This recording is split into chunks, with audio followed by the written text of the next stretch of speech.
Professeur Moupila, bonsoir. Bonsoir madame. Je rappelle à nos téléspectateurs que vous êtes professeur des universités et membre de la commission permanente de la réforme du droit congolais. Vous êtes également avocat, pour ceux qui ont eu à vous connaître dans vos prestations en tant qu'avocat. Alors, vous venez de publier, vous êtes co-auteur du Code de la famille modifié, complété et annoté. Ce code, beaucoup de téléspectateurs, beaucoup des auditeurs, des internautes ont vu et ont lu, mais beaucoup de gens nous posent la question qu'on devrait vous poser, pourquoi maintenant? Eh bien, pourquoi maintenant? Parce que chaque chose a son temps. Eh bien, nous avons eu, avec mon ami, le co-auteur, l'idée de travailler ce code il y a de cela près de 10 ans, jour pour jour. Et donc, le livre, on l'écrit avec le temps.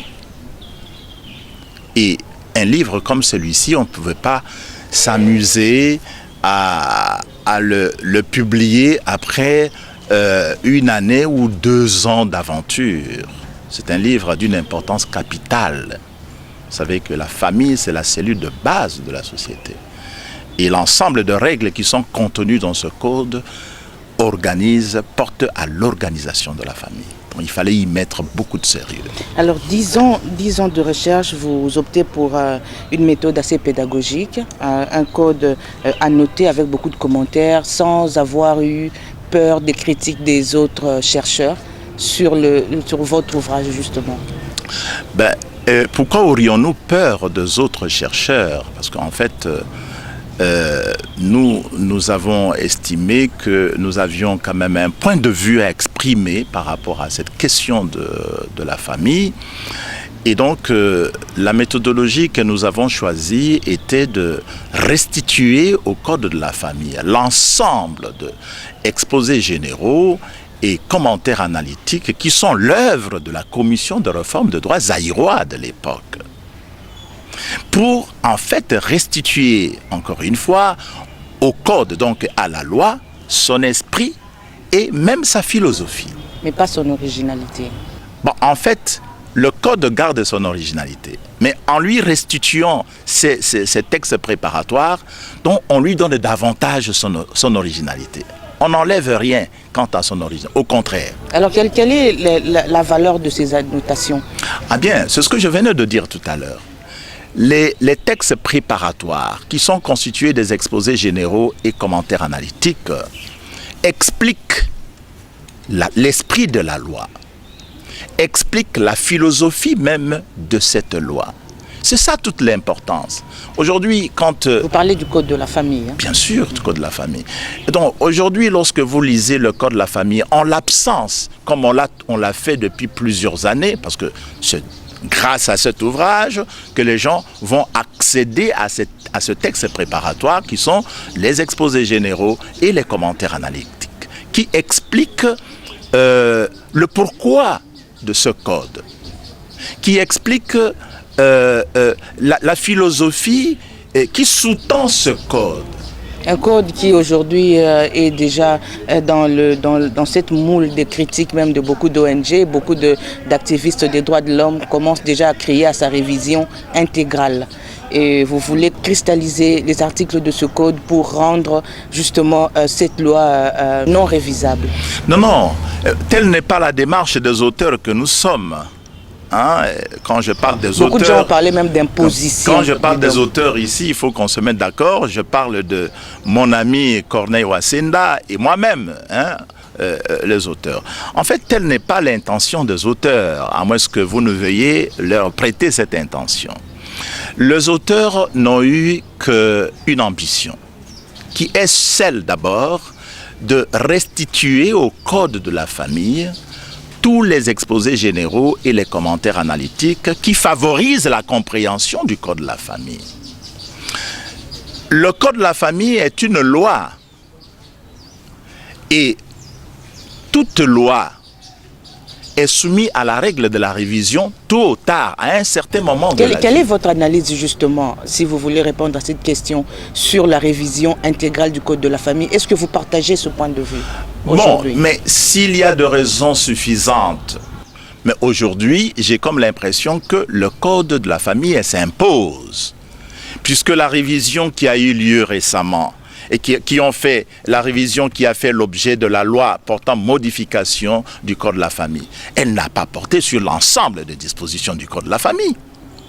Cette révision n'a porté que sur quelques matières seulement, et je vais vous les énumérer. Cela revient à dire que le code tel qu'il a été promulgué en 1987 représente aujourd'hui, je n'ai pas peur de le dire, un monument juridique. Quoique vous-même conçu par les Congolais, s'il vous plaît. Oui, mais dans votre introduction, vous avez clairement dit que la législation congolaise est héritée de la colonisation sur l'organisation de la vie des personnes et en famille.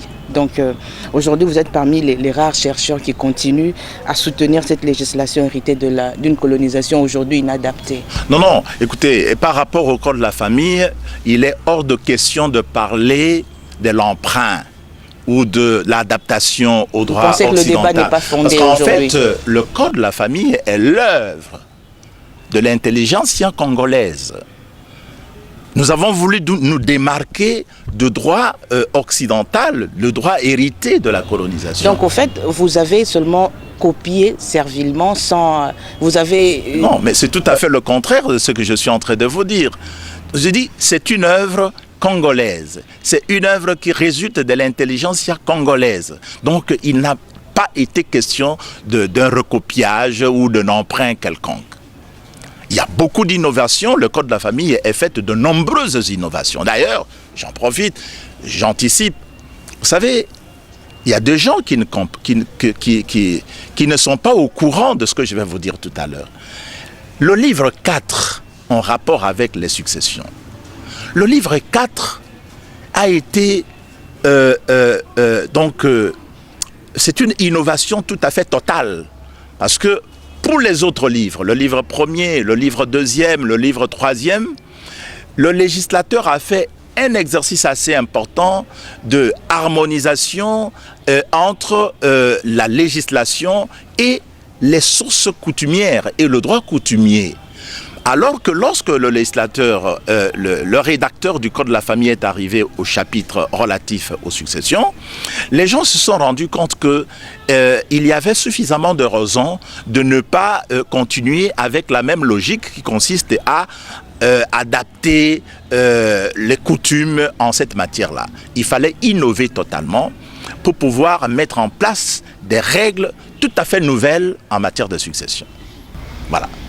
Alors ça fait partie des innovations, c'est vrai, mais on reste d'abord sur les principes et les raisons de la publication de ce chef-d'œuvre. Très bien. 637 pages, oui, que vous avez travaillé en 10 ans. Oui, 10 ans plus de 10 ans. Plus de 10 ans. Mais vous avez, dans vos objectifs, vous aviez certainement souhaité que ce code puisse faciliter aux praticiens de droit, mais également faciliter le problème de connaissance au commun de mortels. Mais oui, il y a ce problème dont on a débattu tout à l'heure sur l'adhésion de toute la population par ce code. Oui. À ce code. En fait, on a toujours pensé que le code de la famille n'est pas adapté à la mentalité congolaise. À tort ou à raison. Quel est votre point de vue à ce sujet? Mon point de vue à ce sujet, c'est qu'il faut constater que le législateur congolais a fait un travail remarquable de symbiose entre le droit écrit et le droit coutumier. Il y a un apport considérable de droit coutumier dans l'élaboration du Code de la famille. Voilà, ça c'est la première chose que je voudrais faire remarquer. Voilà. Alors, en ce qui concerne l'adhésion, justement... Alors, l'adhésion, je dis c'est à tort ou à raison. À raison, il est bien vrai que le texte de loi ne sont pas toujours et nécessairement à la portée de commun de mortels. À tort, c'est par ignorance. C'est par ignorance. Les gens n'ont jamais accédé au code de la famille. Parce que, en fait, on dit souvent... Nul n'est censé ignorer la loi. J'aime bien cet adage qui est contenu dans la Constitution. Mais attention, cet adage n'est valable que lorsque l'autorité de l'État est capable de mettre la loi à la disposition de ses destinataires qui sont la population.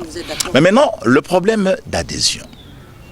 Vous savez, madame, lorsque le Code de la famille avait été promulgué en 1987, c'est très important ce que je vais vous dire, 87, il a fallu, et je pense qu'on avait même déjà commencé à mettre en place des structures capables de porter les codes vers le citoyen zaïrois à l'époque, par le mécanisme de vulgarisation. Mais qu'est-ce qui se passait? Le mouvement de démocratisation qui a envahi l'Afrique et notre pays, à partir des années 88, etc., n'a plus permis la réalisation ou la vulgarisation de ce code. Parce que toutes les attentions de dirigeants de pays étaient focalisées aux problèmes importants de démocratisation. De même que le moyen que le pays avait était orienté vers les efforts de démocratisation. Ce qui fait que la vulgarisation du code de la famille était considérée comme un enfant des parents pauvres. Et c'est jusqu'aujourd'hui. Et donc, avec le code que nous venons de publier, contenant de nombreuses explications, contenant tous les textes préparatoires, nous espérons que si la volonté y est, ce serait le moment de mettre en place des équipes de personnes qui doivent être formées naturellement pour aider à réaliser cette vulgarisation qui n'a connu que fiasco depuis plusieurs années. Que faites-vous du taux d'analphabétisme qu'il y a dans ce pays-ci? Vous êtes professeur, vous le savez, que très peu de gens, à part des juristes et des chercheurs, auront accès justement à ce code qui est très enrichi d'ailleurs. Oui. Est-ce que la commission permanente de réforme de droit congolais y a pensé? Bon, écoutez, je ne parle pas au nom de la commission de réforme de droit congolais, qui est une institution très importante dans notre pays.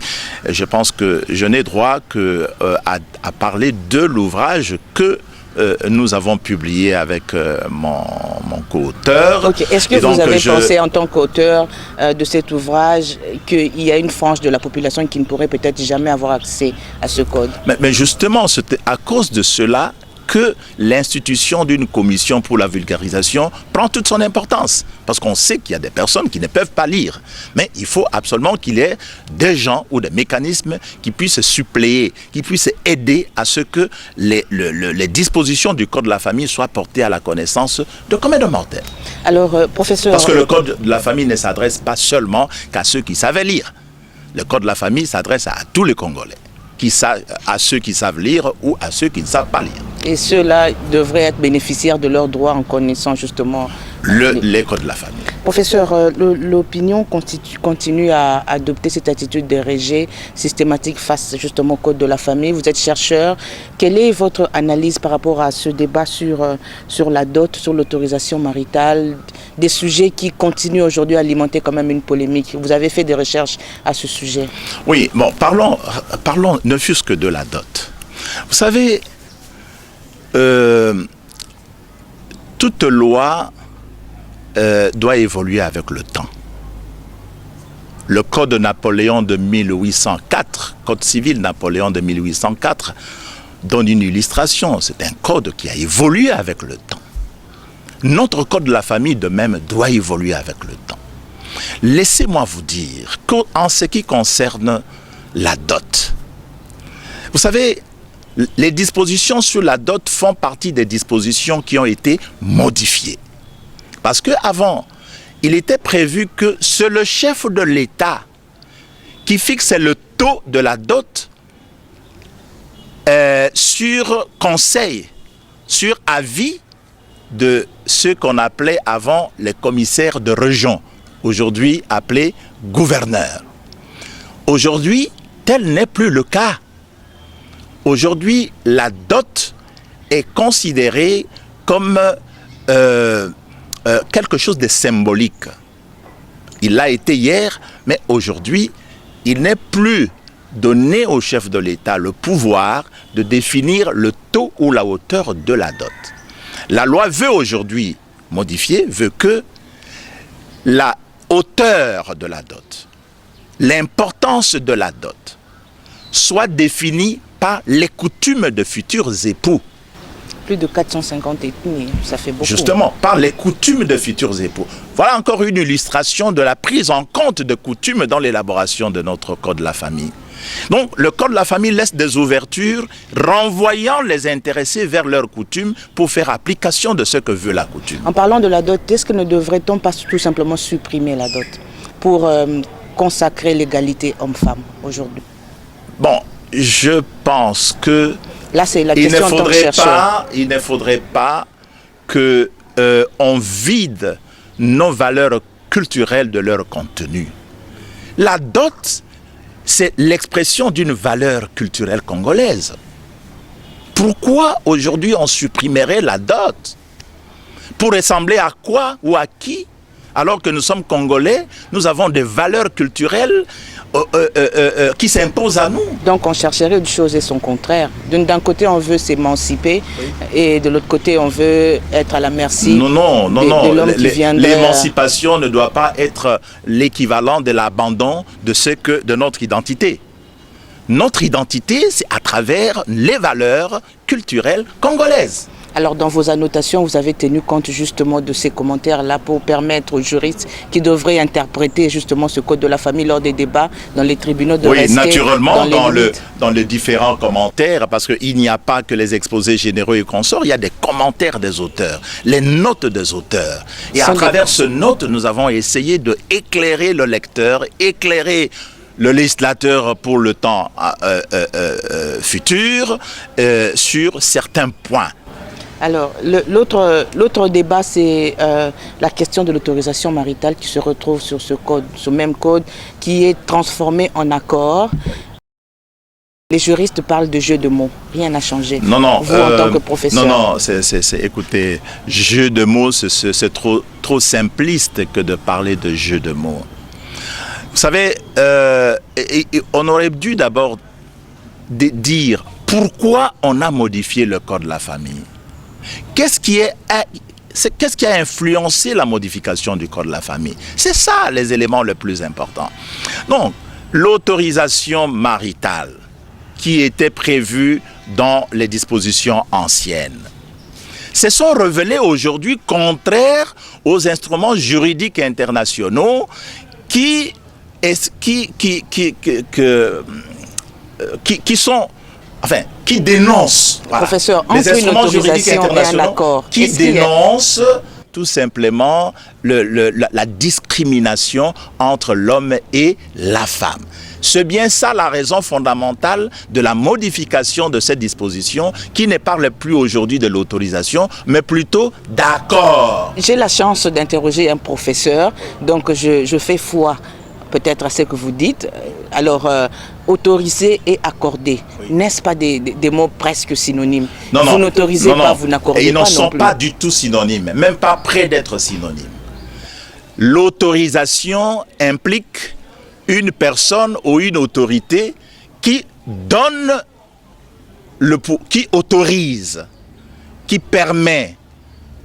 Alors que lorsqu'il s'agit d'un accord, cela exige la volonté de deux parties, ce qui n'est pas le cas dans le cadre de l'autorisation. L'autorisation émane d'une personne, tandis que l'accord, c'est l'expression de la volonté des deux individus. Si une personne refuse, le projet ne se met pas en place. Eh bien, c'est la question la plus importante que j'attendais par rapport à ça. La loi dit, il n'est plus question que l'un ou l'autre donne l'autorisation, mais plutôt que les époux, le conjoint, s'accordent. Lorsqu'il s'agit de prendre une décision quelconque, que les époux s'accordent. Mais seulement, est-ce qu'on peut aujourd'hui naïvement penser qu'il n'y aura que des accords? Non. Le législateur étant prévoyant dit non. S'il arrive que les époux ne s'accordent pas, qu'est-ce qu'il faut faire? Il est prévu dans la loi qu'en cas d'absence ou de défaut d'accord, l'époux lésé, l'époux qui va se sentir lésé par ce défaut d'accord, portera le litige devant le tribunal de paix. Mais le problème, c'est que le droit de la famille de tout temps, le droit de la famille, c'est un droit qui, en tout cas, n'admet le recours devant les instances judiciaires que lorsqu'on est devant un cas pathologique. Mais lorsqu'il s'agit que des simples accords qui doivent être émis entre des époux, aller devant le cours et tribunaux tel que prévu, je ne souscris pas. Parce que je me dis, qu'adviendra-t-il si deux époux ne s'accordent pas et qu'il faut qu'ils aillent devant un tribunal? Est-ce que après la décision du tribunal, la vie de ces époux, la vie commune, va-t-elle continuer, va-t-elle subsister? Alors, donc là, il y a toujours un conflit entre les coutumes et les lois, par exemple, en République démocratique du Congo. Non, mais il y a une porte de sortie. Il y a une porte de sortie, mais sur le plan doctrinaire. Et donc, j'ai toujours pensé que lorsqu'il y a de problèmes au sein de la famille, il faudrait, avant de porter l'affaire devant le tribunal, parce que c'est tout à fait normal, surtout lorsqu'on est devant un cas pathologique, comme je viens de le dire tout à l'heure, que les époux ou que les membres de famille exploitent la sagesse qui consiste à porter l'affaire devant une autorité morale. L'autorité morale, c'est une personne qui est reconnue comme telle dans une famille, qui est pleine de sagesse et qui est capable d'aider les époux ou les membres de famille à trouver une solution aux différends qui les opposent. Avant d'envisager un recours devant les cours et tribunaux qui ne permet pas toujours de régler nos problèmes. Vous savez très bien que, et je le dis souvent, que, vous savez, la justice, elle est bonne. Mais très souvent, les gens ne se rendent pas compte que aller en justice, c'est comme celui qui va en guerre. Et là vous parlez... On sait souvent comment on y entre en guerre, mais pas très souvent comment on en sort. Là, vous parlez comme professeur, parce qu'en tant qu'avocat, vous souhaiterez que les gens aillent en justice pour vos honoraires, justement. Mais non, j'ai pas nécessairement besoin que les gens aillent en justice pour que je sois payé, parce que l'avocat peut être payé en donnant des consultations. Dans son cabinet, il donne des consultations, il fait sa note d'honoraires, il est payé. L'avocat n'est pas payé nécessairement parce qu'il a été à l'audience. Alors, professeur, nous avons l'avantage de recevoir, parce que vous avez eu à lire les deux codes, les deux lois, je veux dire, de 87 et de 2016. Oui. Alors, est-ce qu'aujourd'hui, si vous étiez demandé de proposer encore des articles à modifier? Oui. En fait, s'il m'était demandé de proposer des articles à modifier, effectivement, il y a encore de nombreux articles qui méritent réflexion. Je prends l'exemple de la matière en rapport avec l'obligation alimentaire.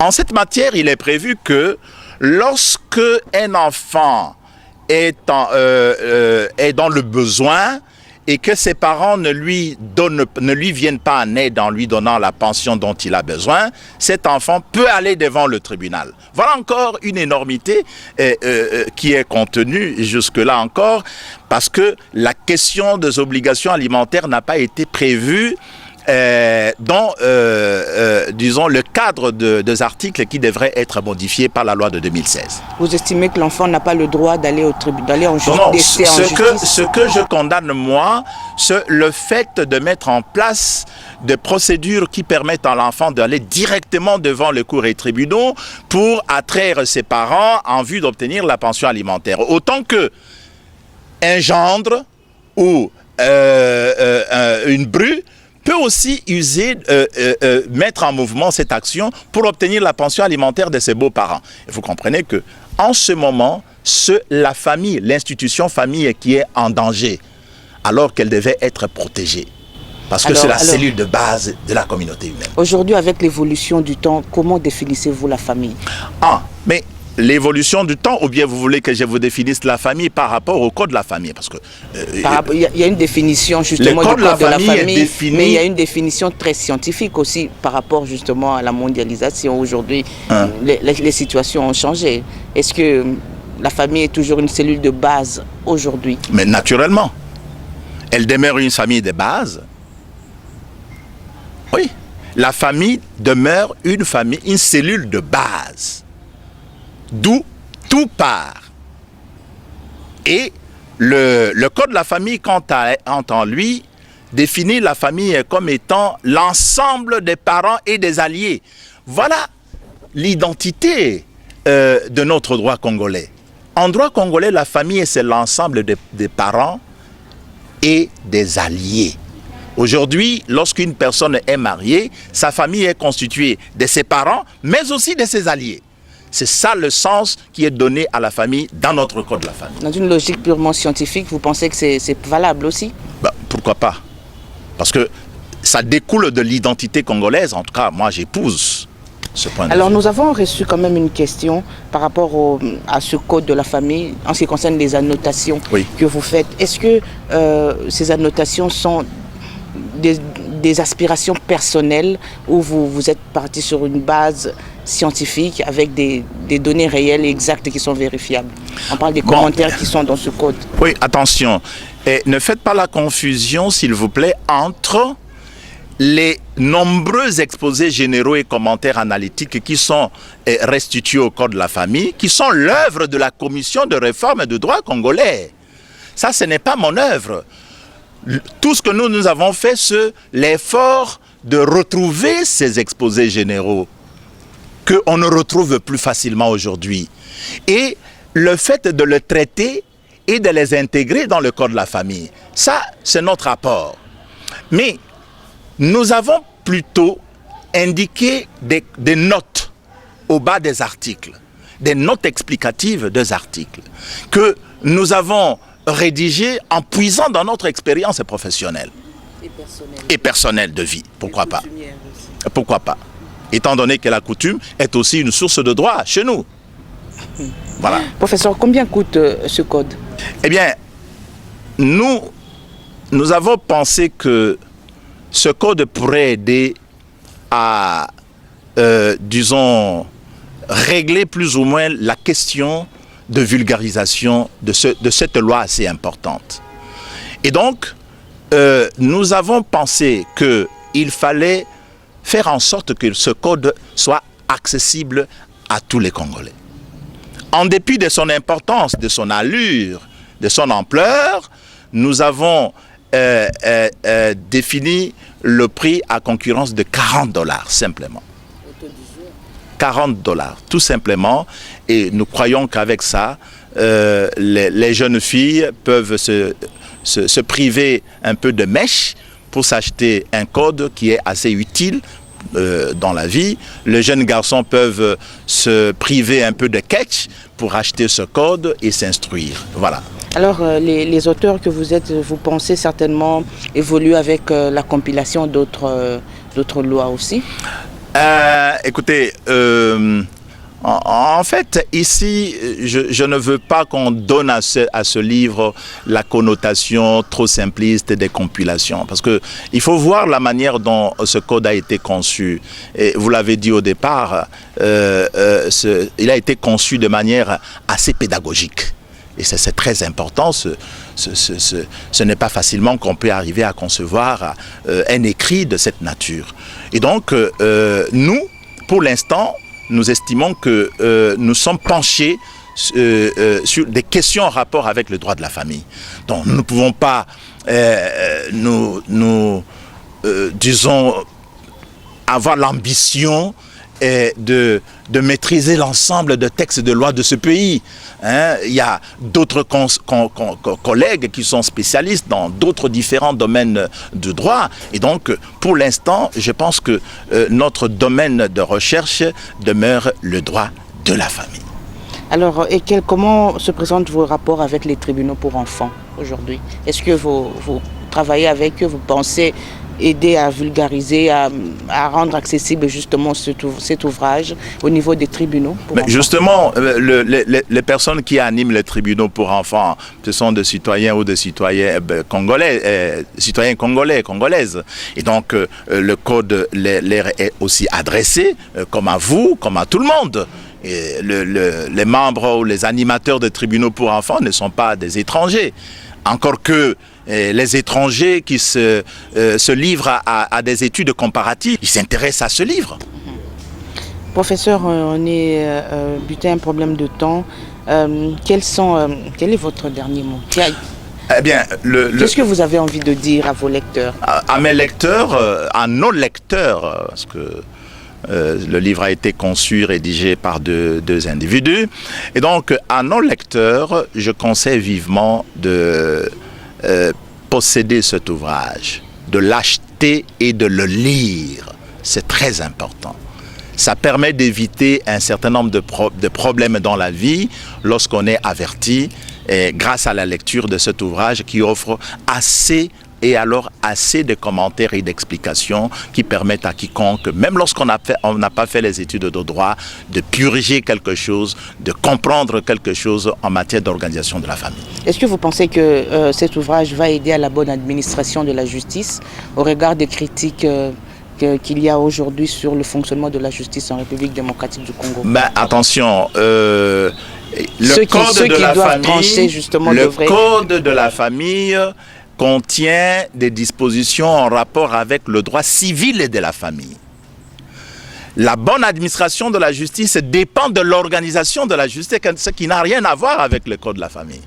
Donc, la question de la bonne administration de la justice dépend en grande partie de l'organisation de la justice. Or, le code que je présente aujourd'hui traite des questions civiles, de droit civil de la famille. Pour lesquels les magistrats devraient aussi se ressourcer. Oui, non? alors dans une certaine mesure, vous évitez de répondre dans une certaine mesure, il faudrait que les magistrats reviennent à l'école de droit civil de la famille à partir de ce code, et en ce moment, ils vont être outillés et capables de rendre le bon droit.